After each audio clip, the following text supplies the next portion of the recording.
Barbisu sudah meninggal. Yang ditinggalkan kok menyala-nyala gini ya? Menyala-nyala kayak gimana? Mantan suami dan suami Barbisu itu saling gesek di media sosial. Bukan cuman para suami doang, si ibu pun juga gitu. Ibu kandungnya Barbisu dan mantan ibu mertua Barbisu itu juga perang di media sosial. Ini mereka itu ngapain toh? 大家好，我叫英丹，欢迎来到我的频道 Dynasty 消息。Kaos yang Intan pakai ini custom marga ya, teman-teman bisa custom marga sesuai dengan marga teman-teman sendiri. Bisa diorder minggu depan karena minggu ini masih close PO. Untuk custom marga tersedia berbagai efek. Yang Intan pakai ini glow in the dark, jadi kalau di petengan fosfornya itu nyala. Ada juga efek rainbow yang kalau kena cahaya itu keluar hologramnya. Ada juga efek emas. Kalau teman-teman tidak mau aneh-aneh tanpa efek pun juga bisa. Mau tulisan besar, tulisan kecil, polo shirt itu ada semua. Selain custom marga juga ada tokoh-tokoh Tiongkok lainnya seperti Kaisar pertama Tiongkok Qin Shi Huang, Hakim Pao, Kera Sakti, Konfusius. Tokoh Samkok juga lengkap mulai dari Guan Yu, Zhuge Liang, Zhao Zhelong, 3 bersaudara, 5 jenderal macan, Dr. Hua Tuo sampai anak antagonisnya Cao Cao dan Liu Bu juga ada. Kalau teman-teman mau diingatkan kapan open PO bisa chat admin Shopee atau Tokped yang linknya ada di deskripsi. Okay, let's start! Sebenarnya videonya Intan itu sambungan dari Barbisu part 1 yang Intan bahas minggu lalu. Tapi teman-teman nggak usah khawatir, even teman-teman belum nonton yang Barbisu part 1, nonton ini doang aja sudah ngerti kok ceritanya. Memang tentang Barbisu, tapi sudah beda topik. Kita tahu ya, kalau Barbisu baru saja meninggal. Dan di video kemarin, Intan juga sempat bilang kalau Barbisu itu di tahun 2021 cerai dengan suaminya yang bernama Wang Xiaofei. Dan cerainya itu tidak baik-baik saja. Bahkan sampai Barbisu menutup mata, mereka itu belum akur. Meanwhile, Barbisu 3 bulan setelah bercerai sudah nikah lagi dengan DJ Ko dari Korea.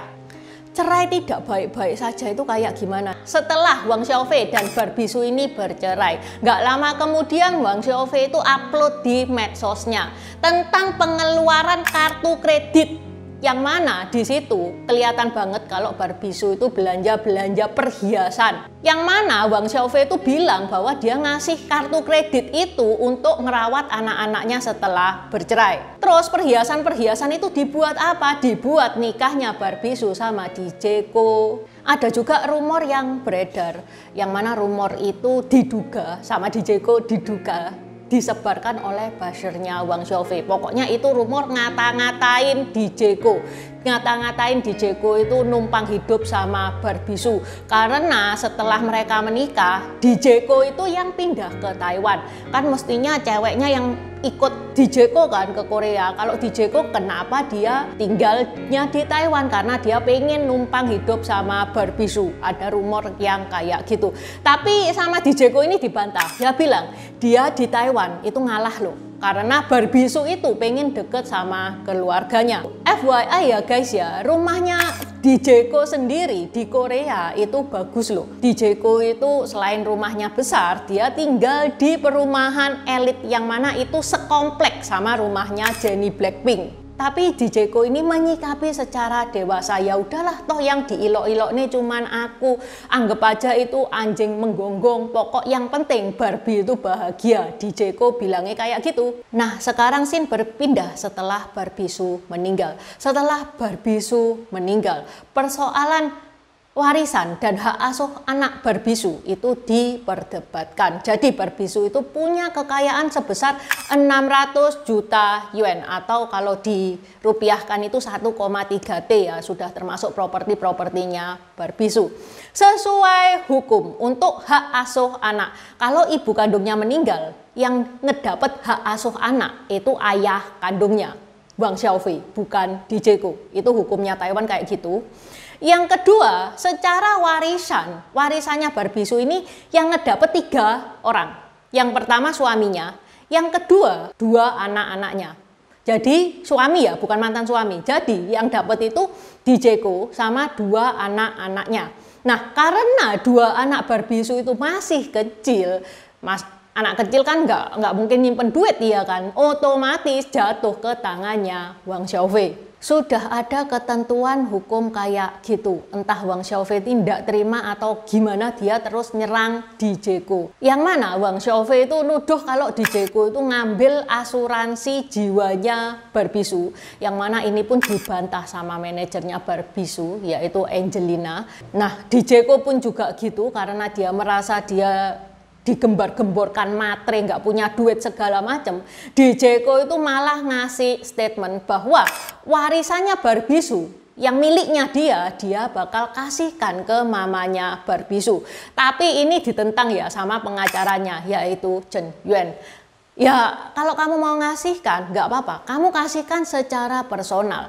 Secara hukum harus kamu yang menerima, harus kamu yang tanda tangan. Soalnya warisan ini buat kamu. Kalau kamu tidak mau, otomatis warisan ini bakal jatuh ke anak-anaknya Barbisu. Anak-anaknya Barbisu berarti jatuh ke tangannya Wang Xiaofei. Ada juga spekulasi bahwa ada kemungkinan Dijeko itu tidak mendapatkan hak warisnya Barbisu. Karena pasangan ini pas nikah, mereka tidak mendaftarkan pernikahan mereka. Nah sekarang kan warisan sudah dibagi dengan adil. Kenapa toh Wang Xiaofei kok nyerang-nyerang kayak gitu? Ada dugaan ya, Wang Xiaofei sama ibunya Wang Xiaofei. Ibunya Wang Xiaofei namanya Chang Lan. Itu tersandung utang 142 juta USD. Loh, kok ada dugaan kayak gini? Bukannya mereka itu crazy rich-nya Taiwan. Utang ini 142 juta USD itu berasal dari penjualan perusahaan kosmetiknya Chang Lan kepada CVC Capital Partner. Yang mana pendapatan penjualan itu dilaporkan tidak akurat sehingga CVC Capital Partner itu menggugat Chang Lan dan menuntut ganti rugi sebesar 142 juta USD atas dasar penipuan. Selain itu, Chang Lan dan Wang Xiaofei itu juga dituduh memanfaatkan meninggalnya Barbisu itu untuk keuntungan pribadi mereka. Sebegitunya mereka itu cari duit gitu ya. Jadi gini, mereka itu kan nge-live nih ya. Pas nge-live itu mereka itu jualan sambil dikit-dikit cerita tentang Barbisu. Oh, Barbisu orangnya baik, sehingga masyarakat itu kan simpatik tuh ya, apalagi mereka yang cinta sama Barbisu, sehingga ya udahlah meskipun tidak tertarik sama produknya beli, hitung-hitung untuk ngebantu Barbisu gitu ya. Sehingga dari live-nya itu pada saat itu mencapai keuntungan di atas 1 juta yuan. Kalau di Indonesia kan itu 2M. Gara-gara ini ibunya Barbisu marah, kok kayak aduh kamu itu yo anakku pas jadi mantumu aja mbok sia-sia kayak gitu, sekarang anakku meninggal mbok manfaatno kayak gini, nggak terima dong dia. Akhirnya akun dari Wang Xiaofei dan Chang Lan itu diblokir sama China. Selain itu juga ada kontroversi abu jenazah. Jadi pada tanggal 5 Februari 2025 ada netizen yang mengklaim bahwa Wang Xiaofei itu menyewa pesawat pribadi untuk nganter abu jenazahnya Barbisu ke rumahnya Barbisu.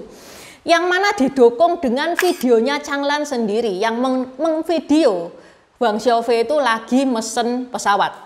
Yang mana ini jadi perdebatan juga ya di netizen, kayak Wang Xiaofei itu namanya itu lagi baik lagi gitu loh. Oh ternyata suaminya tanggung jawab, ternyata suaminya cinta loh sama Barbisu. Nggak pakai lama guys, besoknya tanggal 6 Februari langsung keluarganya Barbisu itu mengkonfirmasi. Ibunya Barbisu itu marah banget, dia bilang ini adalah hal yang sangat menjijikkan dan kebohongan besar. Karena nyatanya semua urusan pemulangan almarhum itu ditangani oleh keluarga Barbisu sendiri dan dibantu oleh suaminya yaitu Dijeko. Bukan cuman antar suami, antar ibu pun juga terjadi gesekan. Yang mana saking jengkele ya ibunya Barbisu itu sampai nge-tweet di medsosnya. Dia bilang aku nggak percaya loh kalau keadilan itu tidak bisa ditegakkan. Aku pengen pergi ke medan perang. Semangat ya aku. Ya netizen langsung tahu dong kalau yang disendir adalah Wang Xiaofei dan keluarga. Gimana ya? Ini bukan cuman tentang harta. Teman-teman percaya enggak? Kalau cucu dari anak perempuan itu deket banget sama neneknya dibanding cucu dari anak laki-laki. Lah, kalau misalkan si cucu ini jatuh ke tangannya Wang Xiaofei, kan alamat nih ya, ibunya Barbisu nggak akan bisa ngelihat cucunya lagi. Changlan, ibunya Wang Xiaofei nih ya, karena sosmednya dia sudah diblokir, dia ngejawab pakai status WA. Dia kayak ngejek gitu loh. Ada yang mau perang nih, sudah siap amunisinya belum? Ya udah, mereka sampai sekarang itu masih panas. Kalau gini kan kasihan Barbinya ya guys ya. Dia sudah meninggal, nggak bisa istirahat dengan tenang. Kalau 2024 itu trending tagar Agus sedih, tahun 2025 ini kayaknya Barbie sedih nih ya. Oke, sampai di sini dulu bahasan Intan hari ini. Xie ni kuan kan, zaijian. Terima kasih udah nonton channel ini sampai habis. Dukung aku terus berkarya dengan klik subscribe dan bunyikan lonceng di bawah ya guys.